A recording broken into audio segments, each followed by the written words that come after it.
Alors, restons dans l'anthropométrie et évoquons l'impact de l'obésité sur la santé. On va parler des facteurs génétiques, des facteurs environnementaux et de la période prénatale dans cette vidéo. Disons déjà que l'obésité, c'est l'excès d'accumulation de graisse corporelle. Et l'Organisation mondiale de la santé, l'OMS et la National Institute of Health aux États-Unis déclarent que l'obésité est une maladie chronique. Et l'un des principaux facteurs de risque des maladies non transmissibles telles que le diabète de type 2, les maladies cardiovasculaires, les cancers et d'autres problèmes psychosociaux dans les pays industrialisés. Si l'obésité se développe pendant l'enfance, il y a 3 fois de plus de chances de développer l'obésité à l'âge adulte. Ça, il faut le savoir. Et les études sur les enfants et les adolescents sont plus nombreuses par rapport aux études sur les adultes. L'augmentation de l'obésité est liée aux profonds changements culturels et comportementaux de nos sociétés, qui sont caractérisés par une diminution de l'activité physique, et c'est perceptible partout, et une diminution accrue des aliments, et une disponibilité accrue des aliments qui sont riches en graisses et en calories. Je ne vais pas citer certaines entreprises qui peuvent me porter plainte. Il y a plusieurs facteurs qui peuvent favoriser le développement de l'obésité, notamment les facteurs génétiques et les facteurs environnementaux. En ce qui concerne les facteurs génétiques, disons que les formes dans lesquelles les mutations génétiques sont seules responsables du développement de l'obésité sont rares et conduisent généralement à une obésité massive dès le jeune âge. Plus communément, les gènes qui sont impliqués dans la régulation du poids peuvent prédisposer l'obésité lorsque le sujet est exposé à un environnement qui favorise l'obésité en elle-même. On peut avoir l'obésité monogénique et l'obésité syndromique.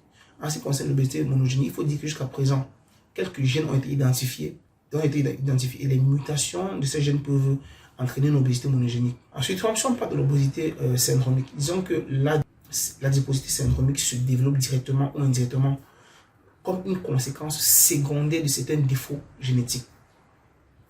Donc, ces conditions génétiques relativement rares jouent un rôle mineur dans la cause et la prévalence croissante de l'adiposité dans la population en général.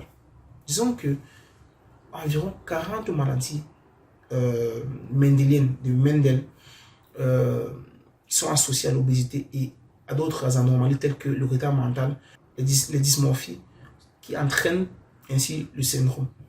Alors, ces maladies ont une héritabilité autosomique qui sont liées au chromosome X et qui peuvent être polygéniques. Ça, il faut le savoir. Maintenant, parlons de la période prénatale et la programmation métabolique. Disons que la prédisposition héréditaire familiale au développement de l'adiposité ne semble généralement pas être une simple relation directe.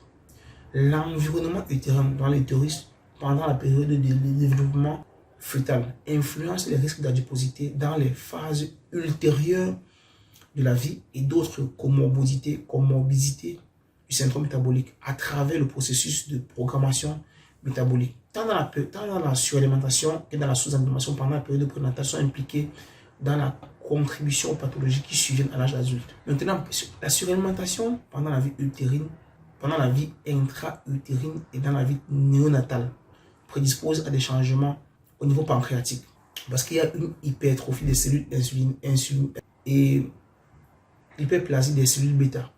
L'hyperplasie sur le grossissement des cellules. La suralimentation pendant la vie intra-utérine et la vie néonatale prédispose à des changements au niveau pancréatique, au niveau du pancréas, au niveau hypothalamique, au niveau de l'hypothalamus, qui prédisposent l'individu à développer de l'adiposité et des comorbidités qui sont liées pendant l'enfance et l'âge adulte. Disons que la dénutrition prénatale prédispose le fœtus à une réduction du développement du nombre de cellules pancréatiques et de la masse des cellules bêta qui entraîne ainsi une diminution de la concentration de l'insuline. Disons qu'il y a de plus en plus de changements dans les hépatocytes. Les hépatocytes sont les cellules du pancréas et les cellules musculaires squelettiques et enfin les adipocytes qui contribuent au développement de la résistance à l'insuline périphérique qui augmente ainsi la gluconéogenèse dans le foie et en diminuant l'inhibition de l'insuline de la lipolyse dans les adipocytes. Parlons maintenant des facteurs environnementaux. Disons que les contacts interpersonnels entre la famille, les amis et les écoles qui représentent en fait la manière dont l'enfant interagit pour la majeure partie de la journée. C'est le premier facteur. Deuxième facteur, l'environnement socio-économique, familial et le lieu de résidence. Ça influence aussi. Troisième facteur, le niveau d'éducation des parents et même le revenu familial. Ensuite, on a l'environnement culturel auquel est exposé l'enfant. Et même on peut aussi évoquer même l'ethnie. Quand on parle de l'ethnie, parlons de l'apport alimentaire. On a deux choses dans l'apport alimentaire. Le choix des familiers ou les habitudes familiales. Disons que, en ce qui concerne les apports alimentaires, les enfants des parents obèses présentent un risque 2 ou 3 fois plus élevé de développer l'obésité à l'âge adulte. Et ça comprend les facteurs génétiques, les mauvaises habitudes et les mauvaises habitudes alimentaires familiales.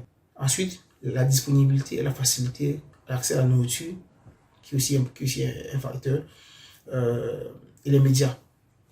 Ça, c'était ce qui comprenait l'apport alimentaire.